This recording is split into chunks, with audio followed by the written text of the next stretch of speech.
Okay, I guess we will go ahead and get started. Thank you all so much for being here today. My name is Leah Gage, and today you are at the Humanities DC Capacity Building Grant Workshop. We're excited to have you and excited to go into this grant opportunity. Before we continue, a few things on Zoom. If you'd like to enable captioning, you can do so by clicking on the three dots and select Show Captions, and that should work for you. This session is also being recorded and will be made available to you if you've registered, and we'll also be uploading it to our YouTube page so that you can review it following the presentation. If you have questions during the presentation, please feel free to raise your hand using the Zoom raise hand function. You can also drop them in the chat. My colleague Hillary will be monitoring that. Just if you can send it to her or send it to the whole group, that way we'll make sure that it's seen. So as before we start, here's a quick outline. We'll give you a brief introduction to who we are at Humanities DC. We'll talk about the Capacity Building Grant Program, the purpose of it, the details of the requirements for applying and for being a grantee. We will invite you to offer brief introductions to yourself and to your organizations. And then we'll go into detail around the application itself and components of successful applications, as well as some common issues that applicants have experienced in the past. After that, we'll have opportunity for Q&A, and we hope that this will be an informative session for you. So to start, we'll give introductions to our team. As I said, my name is Leah Gage, and I am one of the community grant managers here at Humanities DC. I'll be the main point of contact for the capacity building grant programs, but also manage other grant programs, and I'm just sort of generally here along with my colleagues. So Hillary, if you could introduce yourself. Sure. Hello, everyone. My name is Hillary Steen, and I'm the other community grants manager. I am an additional point of contact for all grants-related questions, and I also help oversee our portfolios. So thank you all for being here today. Thanks, Hillary. And Loy, if you could introduce yourself.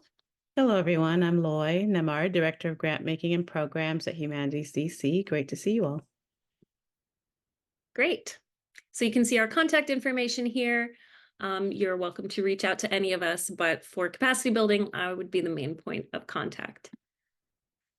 So Humanities DC, who are we and what do we do? We are one of 56 state and territorial humanities councils.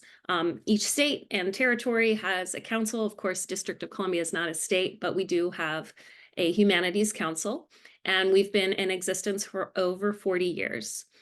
Our goal is to connect folks to the curious and vibrant people and stories of our nation's capital. We do this by creating space to offer those stories and to share that information, as well as through funding. So the two ways we have our public programs.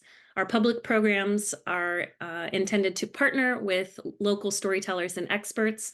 We do this through a number of ways. We offer fellowships. We have the DC Oral History Collaborative in partnership with the DC Public Library. We offer trainings on oral history, as well as offer grants. In our previous cycle, we offered oral history grants. We have our monthly culture series, which is a curated culture series that takes part each month, and we invite creators, storytellers, experts, historians, folks in DC to share their work in the humanities. We have our Porch Tales podcast, which we encourage you to listen to. We have our community journalism program. There's lots of different public programs that we offer. But in addition, we also offer community grants, and we do this annually. Last year, we made about $1 million in grants, and we expect to do the same this year. Our cycle 1 just closed at the end of February, and that was our program grants cycle. So that entailed individual as well as organizational grants that were really focused on projects and programs. Cycle 2, which just opened, and that's what capacity building is a part of. Those grants are for nonprofit organizations, and those are focused more on capacity building and general operating support, which we'll talk about in a bit. So before we move forward, we want to address this grand question of what are the humanities? And this is something that we are asked very frequently, and it's something that we're often discussing internally. And so we'd like for you to offer your responses if you're willing. Please feel free to write them in the chat, to shout them out if you like. But we would love to hear, what do you think are the humanities, or how would you define the humanities?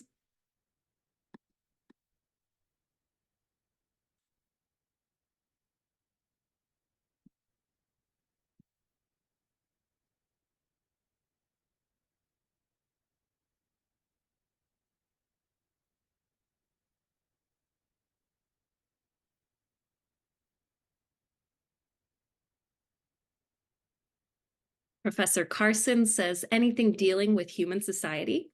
Definitely, I think one of the key things that I look for, human, we're talking about the humanities, that's human society. We're talking about relationships with one another, which is what society kind of, that's a framework for human relationships.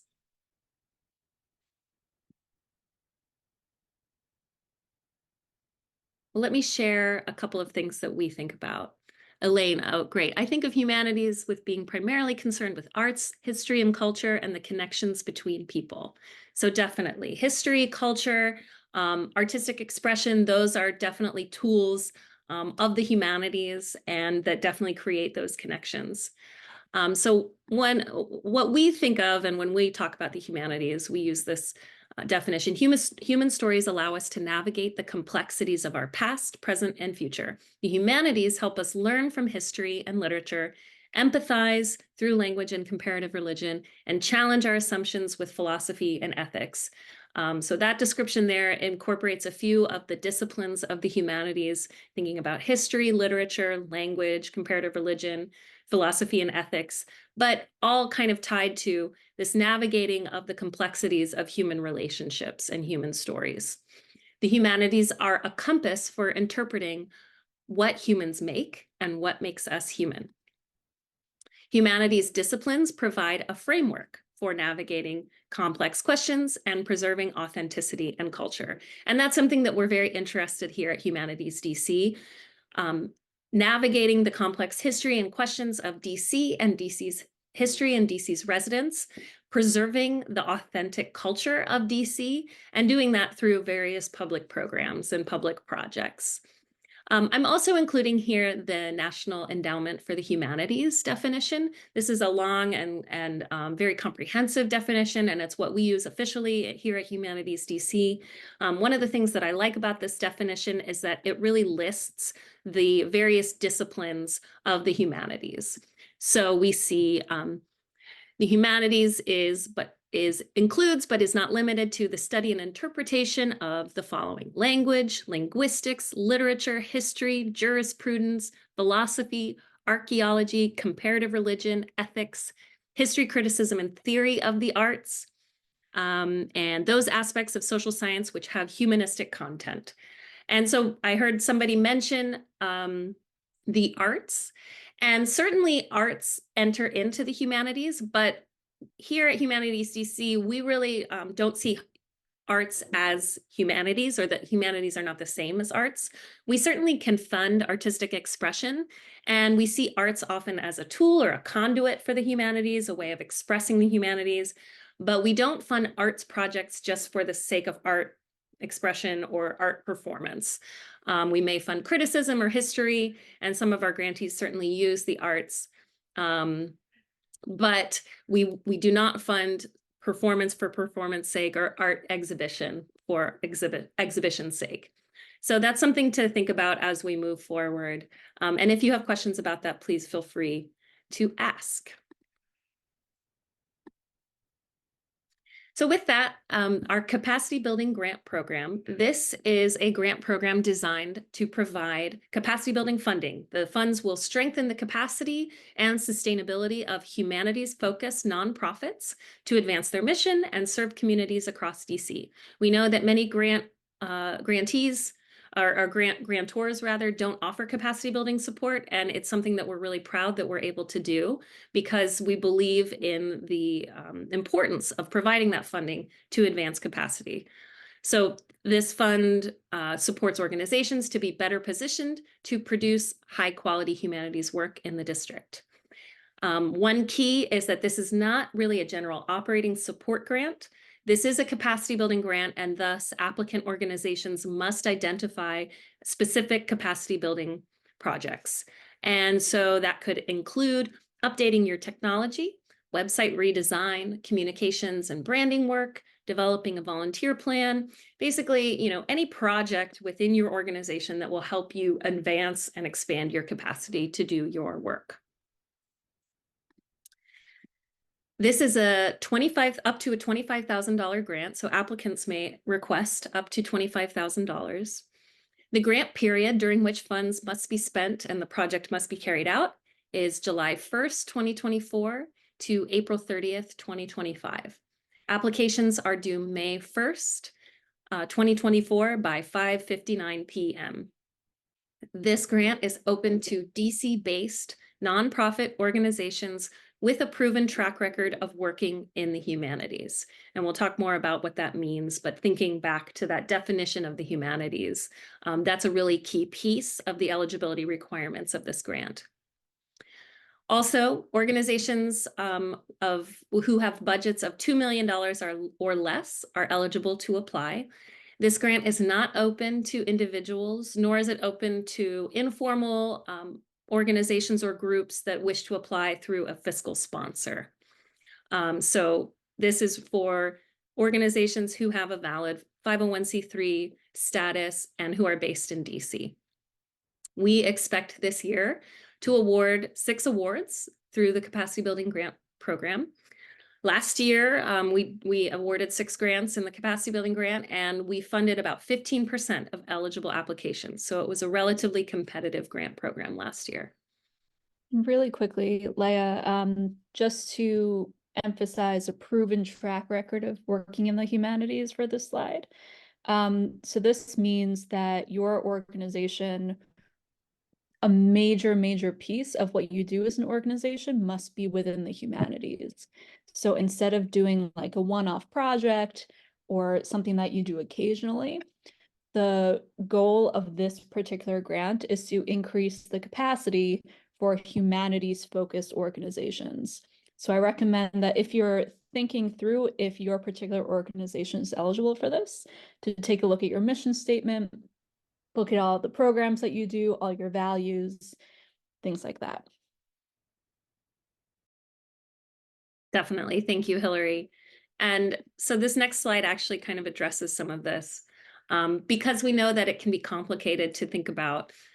And as Hillary said, and we stress this, the humanities must be a key piece of your mission, of the core purpose of your organization's existence. And so some questions that might be helpful to ask yourselves as you consider whether you're eligible for this grant.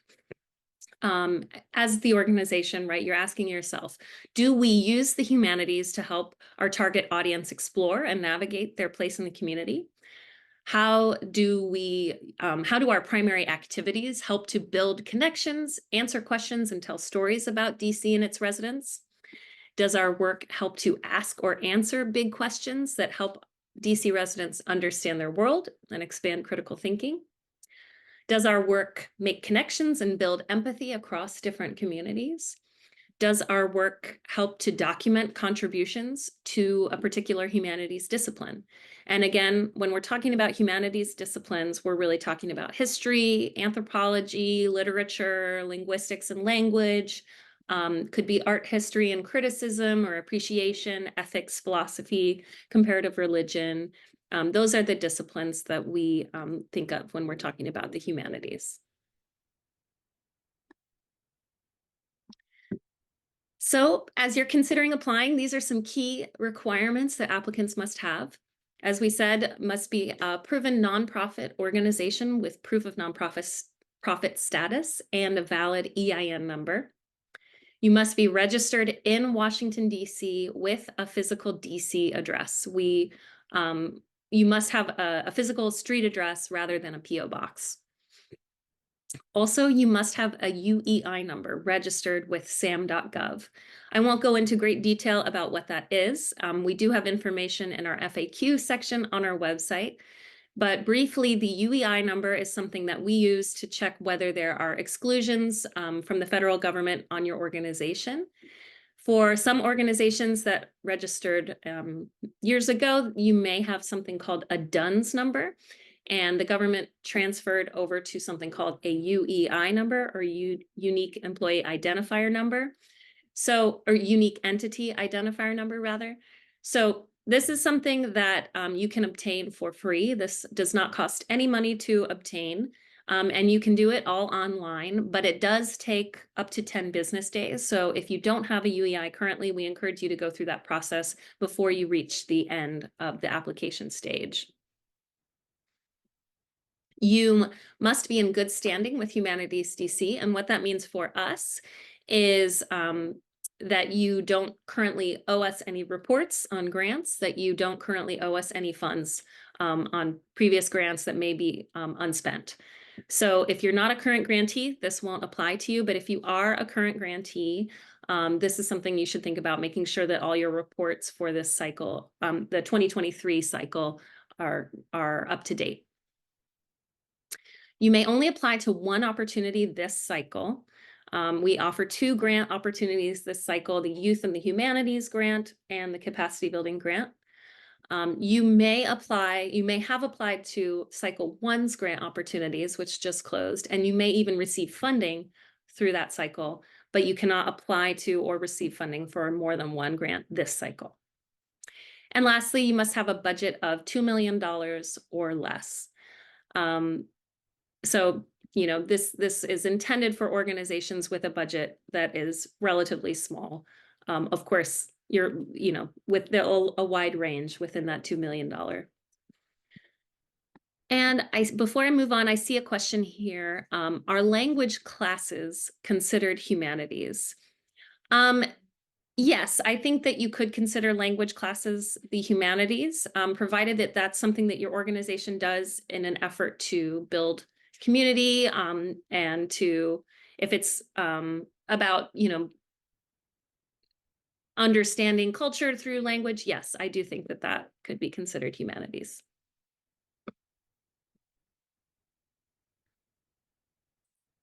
So if you should be awarded a grant, there are some key requirements for grantees. We ask that grantees submit 2 reports. Our interim report will be due November 15th, 2024, about halfway through the grant period. That report is relatively simple.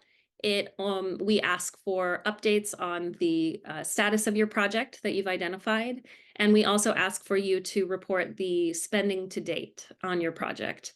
The final report will be due May 30th, which is 1 month after the grant period ends. And that report is more comprehensive. In that report, we ask you to talk about the project, measure your success, determine what challenges you experienced, what successes you experienced, anything you think you might do differently in the future. We ask for feedback on our process, and we also ask that you provide documentation of all grant expenditures. So if you were to be awarded a grant, that's something that's important to keep in mind, is that we do require paid invoices, paid documentation, receipts, things like that related to your capacity building project. And so with that, allowable and unallowable expenses for this grant opportunity. Because this is a capacity building grant opportunity, it's fairly wide ranging in what we're able to fund. We can fund salaries, consulting fees, rent, utilities, information technology, administrative fees, as long as these things are related to the capacity building project that you have identified in your application. What we cannot fund through this grant are food, refreshments, hospitality, or parties. We can't fund tuitions and scholarships. We cannot fund debt reduction. We don't fund re-granting if that's something that your organization does. And we're not able to fund foreign or domestic government agencies.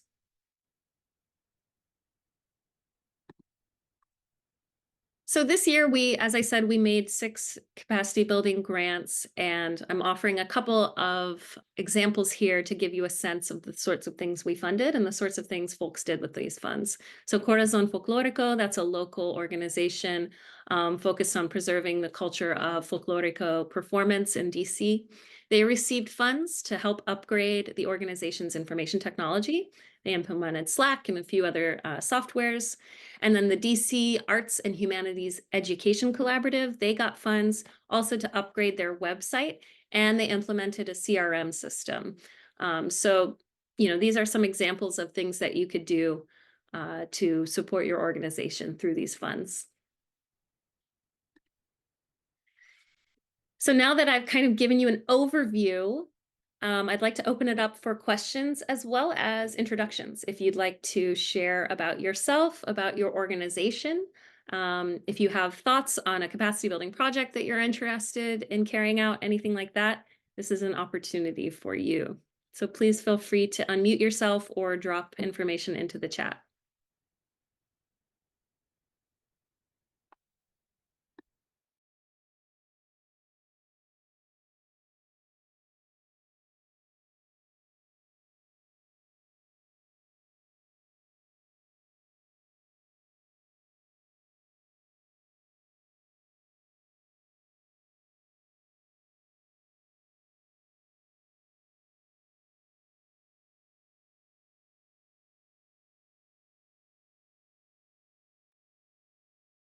Hi, this is Elaine from Live It Learn It.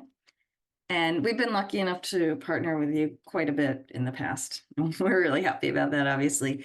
I was wondering about who actually who will be reviewing this grant? Because I'm wondering if, we should assume that they know nothing about us already, or maybe know a little bit about us because we have worked together in the past. Yeah, that's a great question. Thanks for being here, Elaine.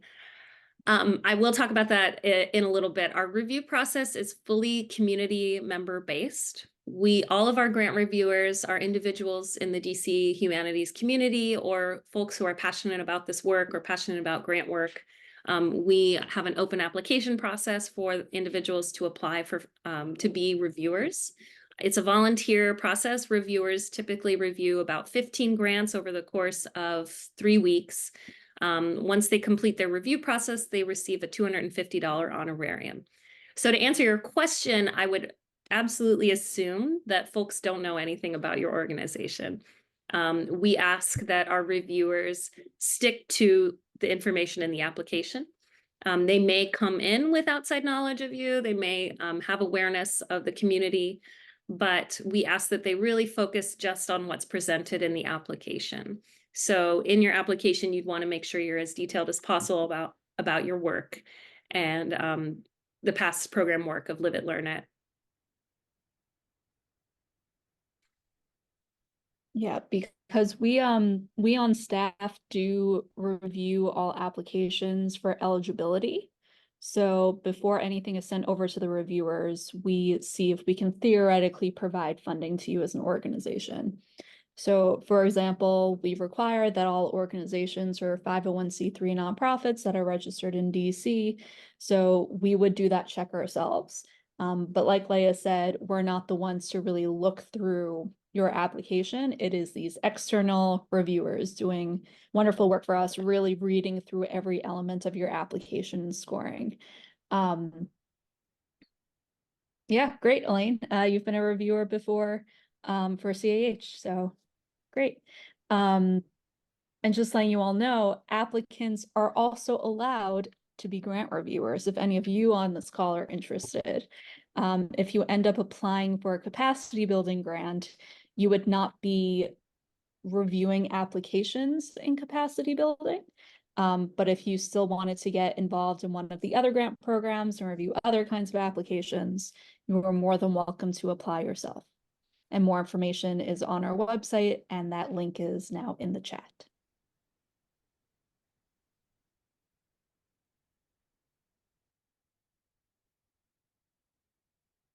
Any other thoughts or questions before I move forward? Yes. Good afternoon. Can you hear me okay? Yes. This is Benga from the Nigerian Center. Thank you for answering my question about languages. My next question is there a limit for personnel salary expenses? No, the limit being, the grant amount, which is 25,000.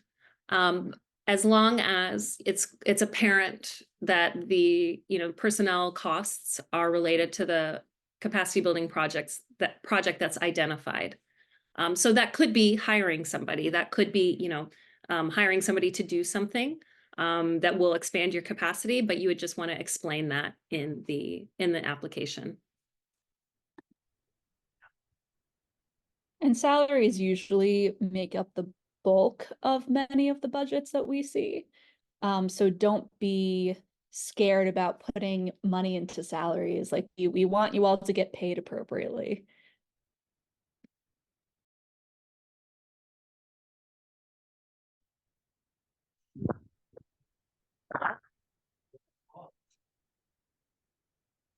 Any other questions? Yes. You made a distinction between operating grants and capacity building. If you can touch that once again, like this is not for the entire organization operating expenses, but is it project specific? If you can give more clarity on that. Absolutely. The key difference being a general operating support grant, mostly that would not entail defining a specific project. For this grant, as a capacity building project, we request that you define a specific project. So if that's, we want to expand our brand, we want to, expand our communications and branding, or, expand our capacity to offer language classes or things like that, you would really want to tie everything back to that project. Whereas a general operating support grant wouldn't necessarily need to define any specific project.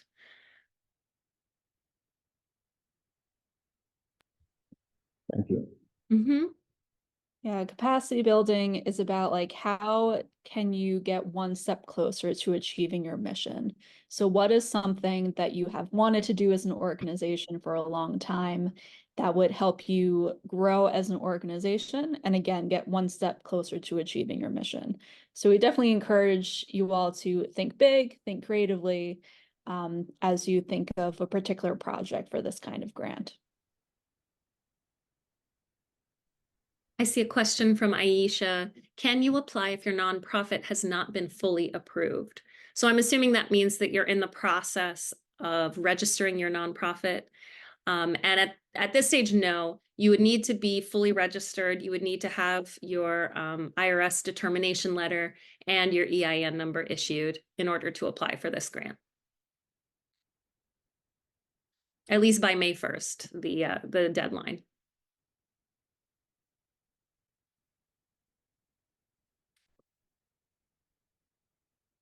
I'm gonna. Okay, thanks. Oh yeah, of course.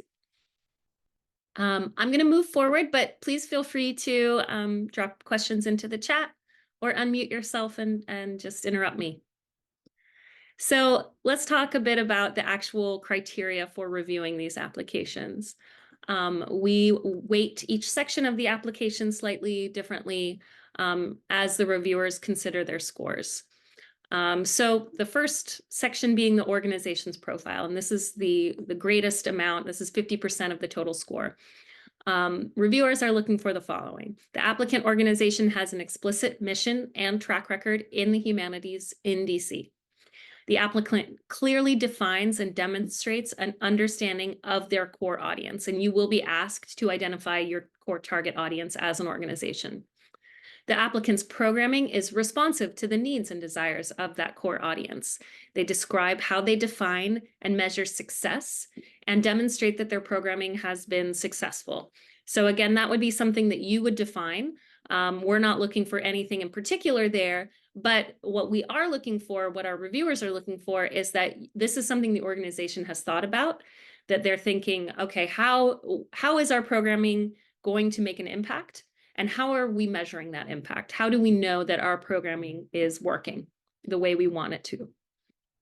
The project director has the experience and expertise necessary to bring the project to completion.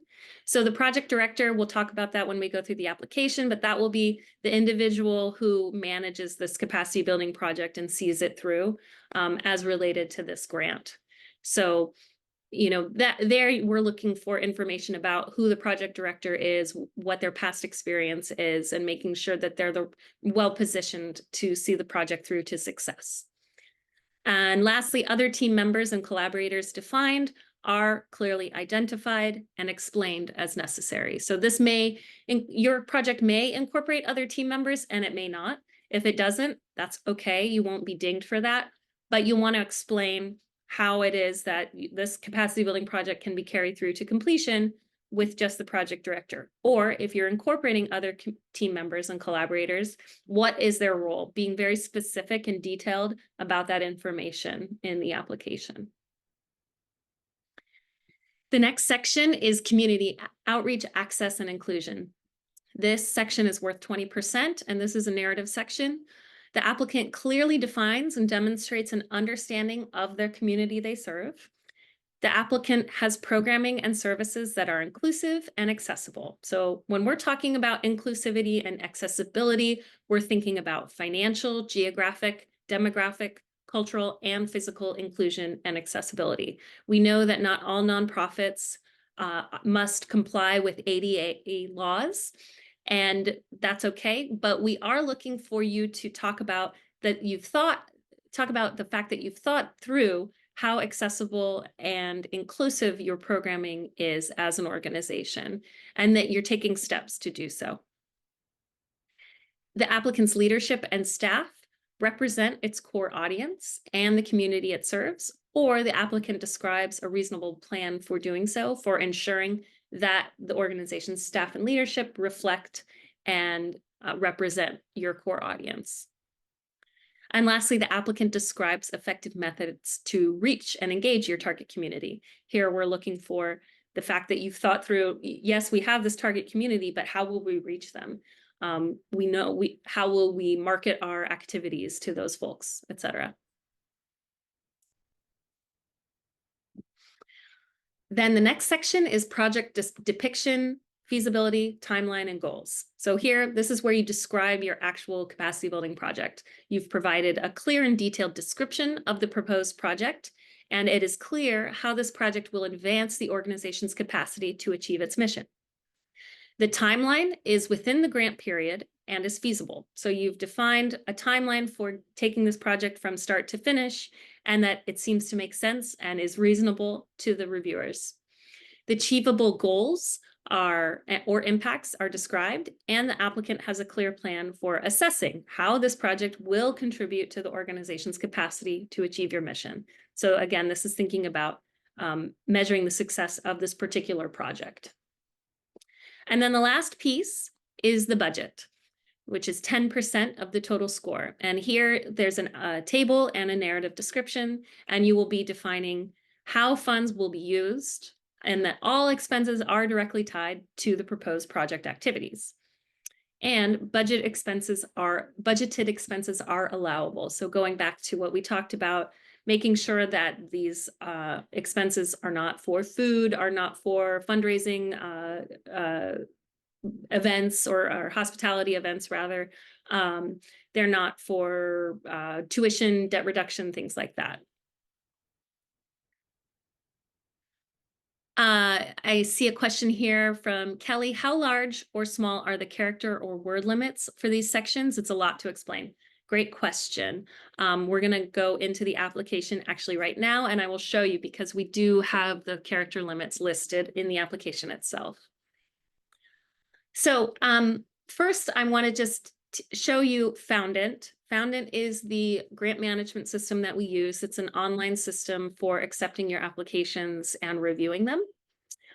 So while I'm not going to go into great detail right now about how to get into Foundant and how to build your account, I am showing you these instructions, which are linked to the presentation, which we'll share out, but they're also available on our website. So this is the Humanities DC website, and I've gone to the grant opportunities page.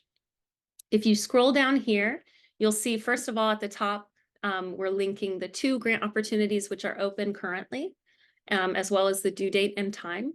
These are all of our grant opportunities, but the ones that are currently open will show a due date of May 1st. That's capacity building and youth in the humanities. We offer info sessions, which you are attending currently, and we'll have those recordings linked down here. And then lastly, we have the applicant resources and foundant instructions. This is linked, the second link here. The first link is to take you actually to Foundant, to the login page, and these are the instructions. So this will go into great detail about how to create an account. We know that digital literacy ranges, and we don't want our system to be a barrier in any way to applying. So we've tried to really provide detailed outlines of how to create an account. I will say that if you've applied for funding from us in the past, or if you've been a past grantee, then you likely already have an account in Foundant, and we strongly, strongly ask that you do not create a new account. Just reach out to us if you're not sure how to log in, and we can help you find your account. And so this is the application. So this is what it will look like for you as an applicant. And to start, the first section here just explains the review process. So again, our review process is fully community-based. We do not review applications for funding internally. We review them for eligibility requirements, and then we ask our community grant reviewers to make funding decisions based on their reviews. These reviews take up to 3 weeks. Reviewers take part in a 3-ish hour panel meeting at the end of that 3 weeks, and those funding decisions are made. If reviewers complete the process, then they receive a $250 honorarium to thank them for their volunteerism.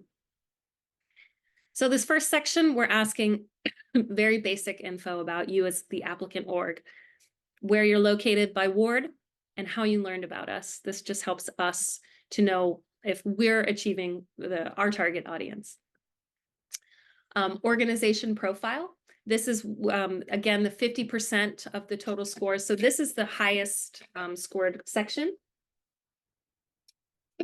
And it incorporates these questions. You'll answer, which of the following humanities disciplines does your organization primarily employ to further your mission? So we know that your organization may employ many of these disciplines, but we're asking you to define your primary discipline here, and they're listed here. Your mission and programming. So this is a 3,000 character limit, which is fairly long. I think that's about a page. And this is where we ask you to define your mission and core audience, your current and planned programs and projects, how you define success and determine whether you're successful, and how you make decisions about your programming and whether you decide to continue or retire programs. While this is a narrative section, you can also upload a file that includes information about your programming or that may be useful to help answer these questions. And reviewers will have access to that file. We ask you to enter your annual budget. As a reminder, this is for organizations with an annual budget of $2 million or less. You'll enter the number of full-time employees at your org and your unique entity identifier. Then we ask about your target audience and demographic information. This just helps us to understand who our funds are reaching, who we are serving through our grants. So ward served, you could select, excuse me, you can select any of these. Excuse me, one second.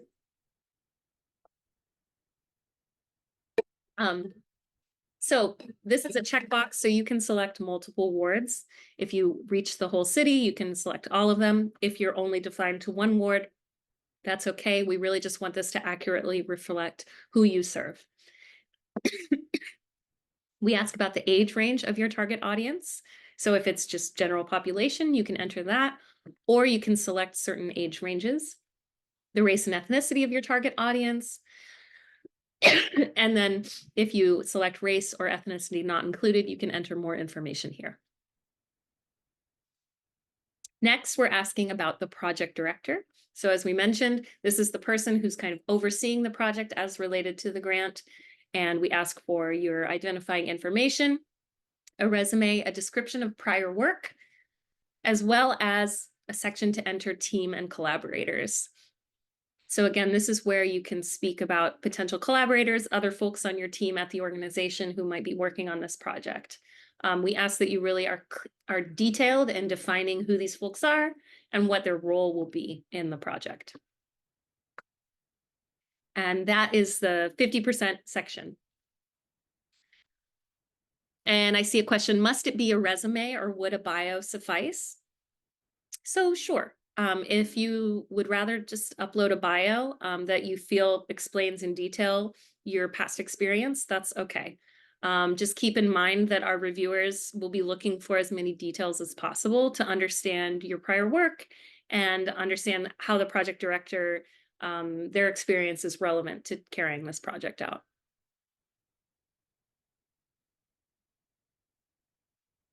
Second section, this is worth 20% of the total score. This is community outreach, access, and inclusion. Here we are looking for you to describe the community that you serve, how your programming is inclusive of and accessible to the community that you serve, your leadership and staff, and how you engage your target community. And again, this is a narrative section, and this is about 3,000 characters, which is, I think, a pretty sufficient amount. 20% of the score will be related to the project narrative.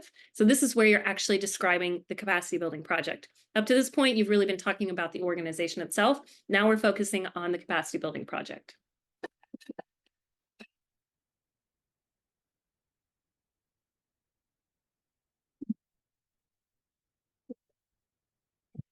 Excuse me, spring is coming early and the allergies are getting to me. Okay, so project name. This is where you'll name your project. You don't have to be super detailed in this, but communications plan for org X, whatever that may be.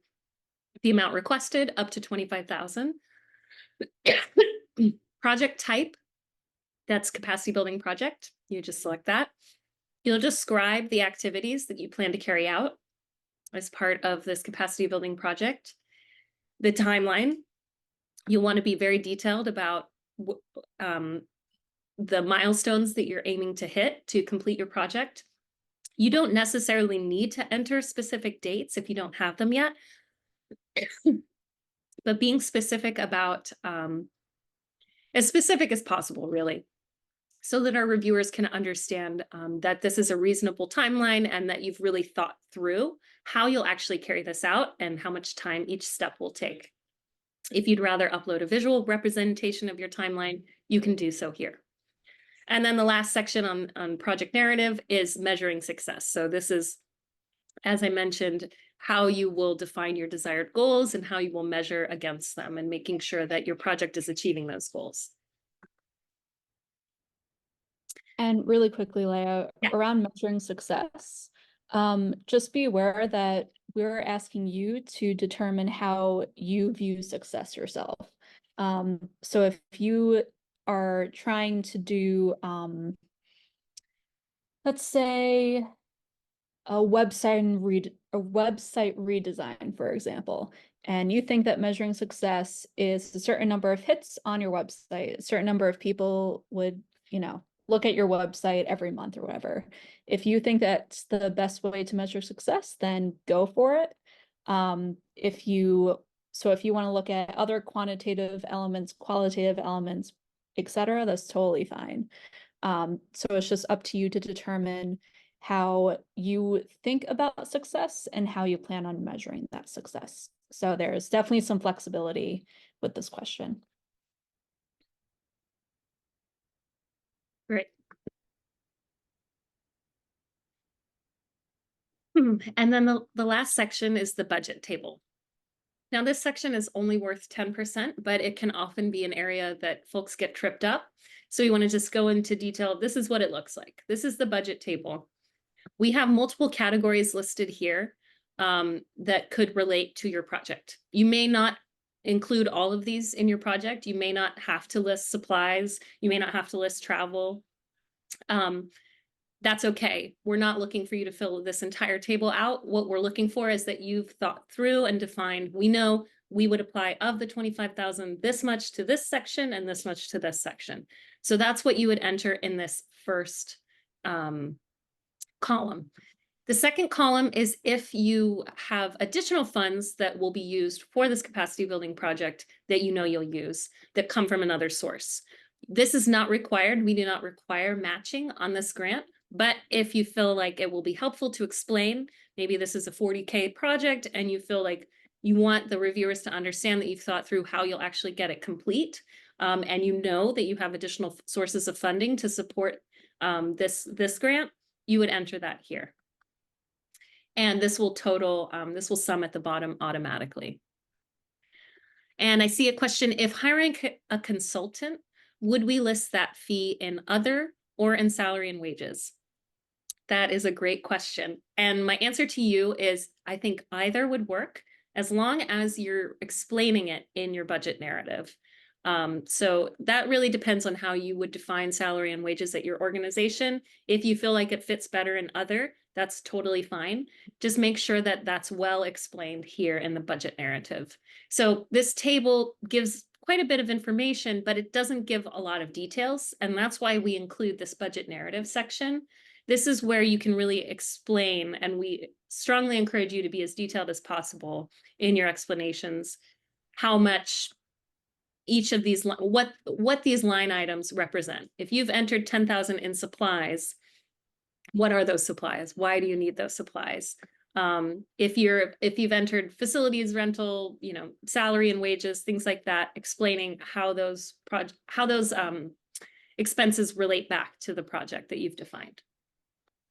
And you're also totally welcome to put calculations in the budget narrative section. So especially for the more complicated line items such as salaries, for example, you can put full calculations, and we encourage you to put full calculations whenever possible. And really quickly, before Leah talks about the financial statement, just want to emphasize that this budget section is where our applicants get tripped up a lot, and just want to emphasize that the budget is a plan.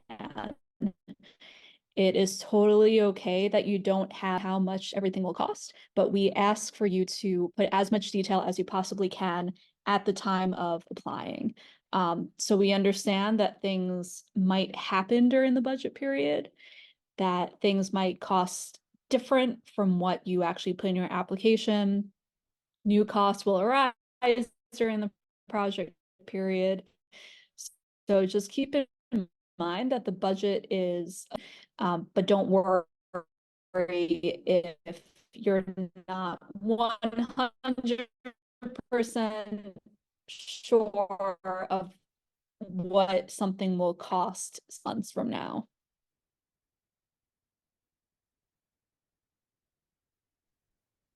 Yes, that's totally right. And grantees do have the opportunity to change their budget once they've been awarded. They just need to let us know in advance and provide explanation.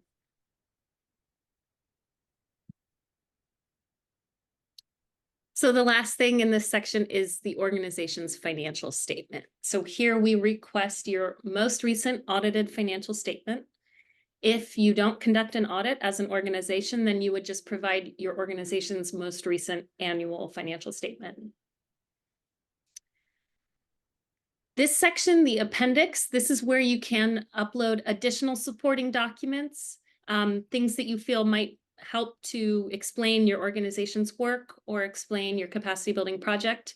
You might include letters of support. You might include contracts with vendors, things like that, that would help kind of show the reviewers that your project is well on its way or that you've thought through certain things.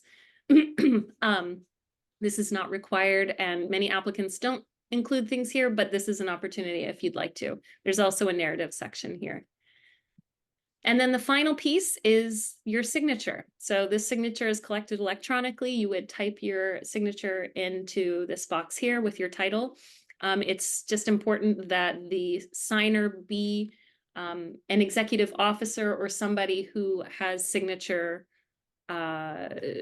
permission from the organization. This application being online, you can save it and come back to it. You don't need to just fill it all out and then submit it. Once you're in the applicant section, you'll see a save button. You'll also see a submit button. So the submit button will actually submit your application to us, at which point you wouldn't be able to make any additional changes. And you can always save it and come back to it before then. So any questions at this stage before I just finish up here?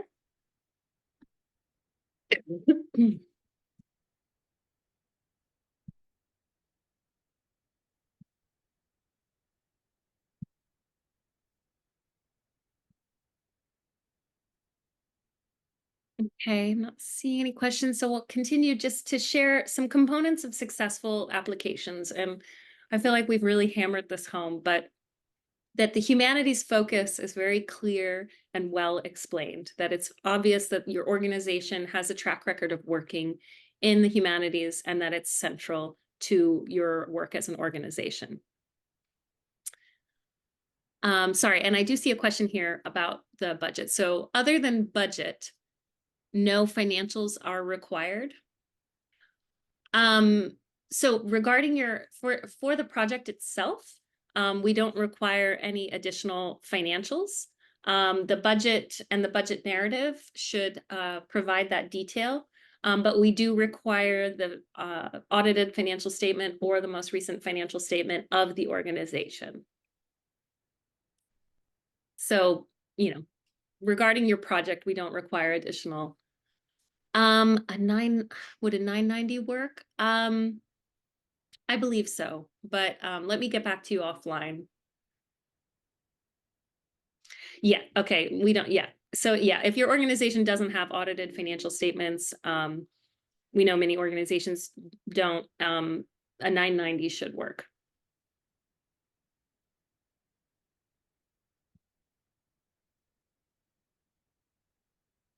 Any other questions before I move forward?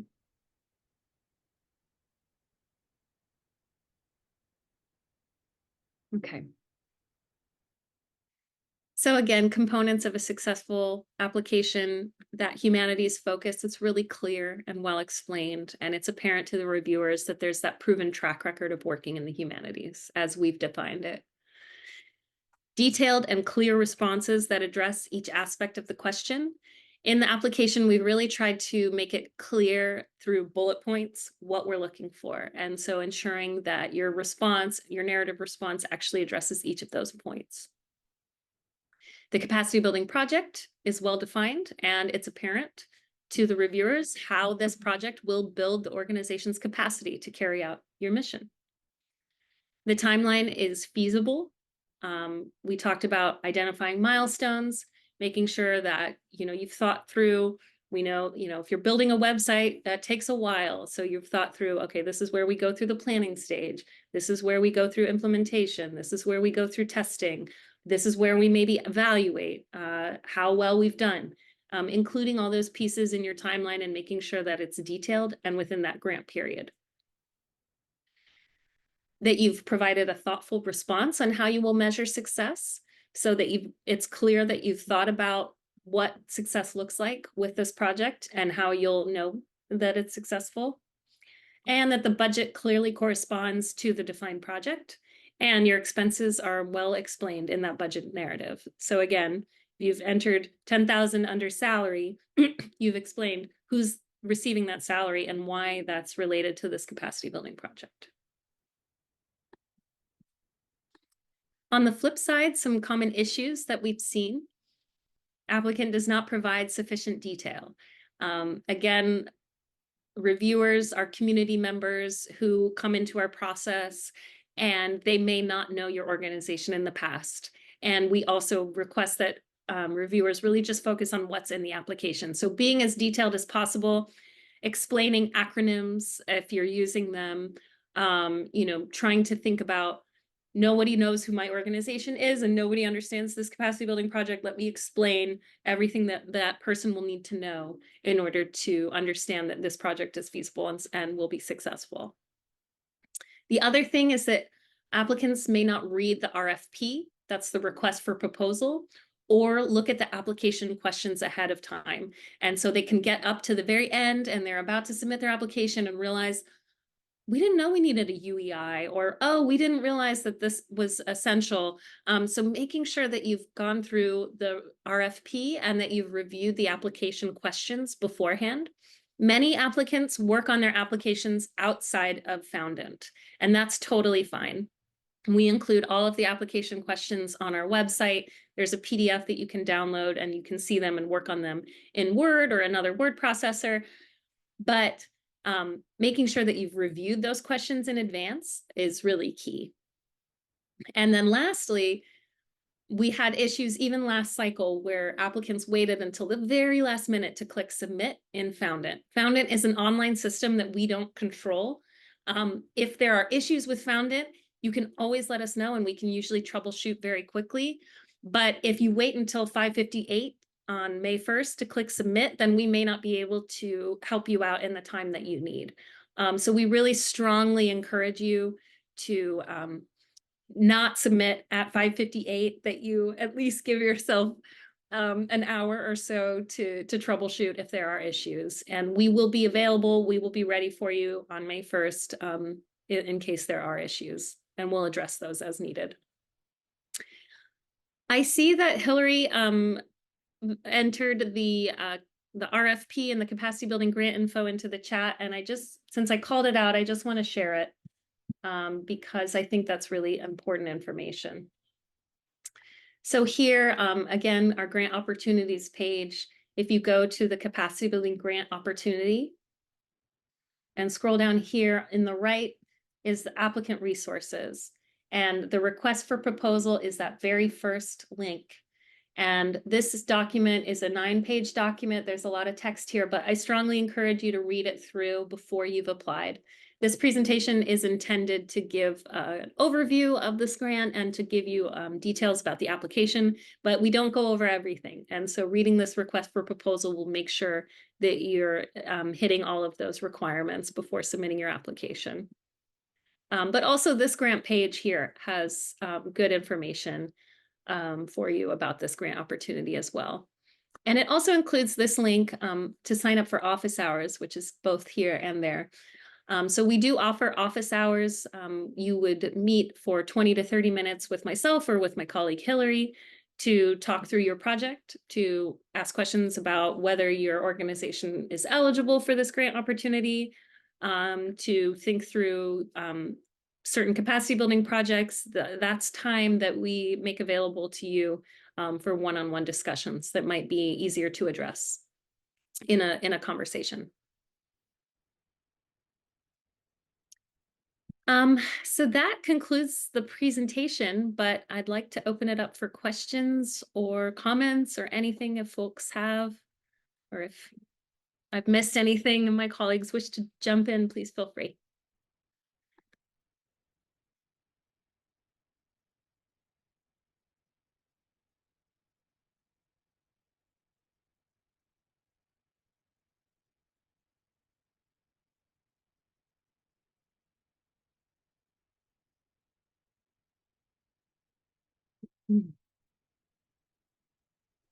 Suppose one final piece of advice that we tell all potential applicants is, like Leah said, just be as detailed as you possibly can throughout your entire application.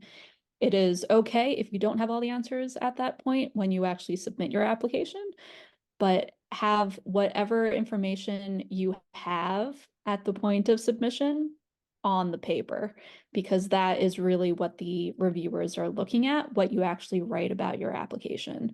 So we do encourage people to have someone else read your application in advance, someone who's not associated with your organization or not associated with the project you're thinking of for capacity building, because having a fresh set of eyes could be really helpful. So just a suggestion, but yeah, just be as detailed as you possibly can with this application.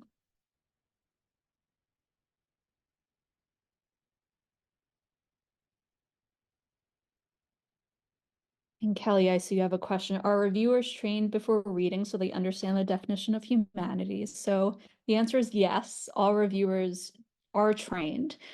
We have a whole training presentation that we provide to reviewers, and we include elements like what humanities is. So they don't go in without any knowledge of what they're doing.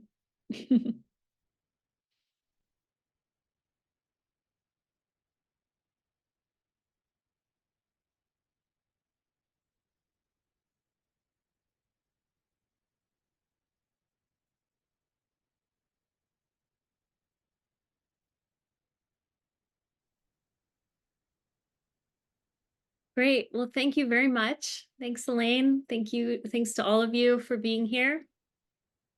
If you have additional questions, things come up, please reach out to us.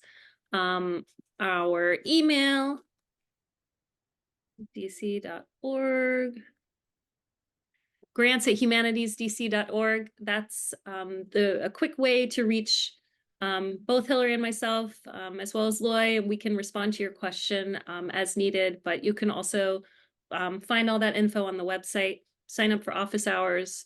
We are here to help make this as seamless and barrier-free as possible a process. And so, yeah, thank you so much for being here, and we really look forward to receiving your applications. I hope you have a wonderful rest of your day.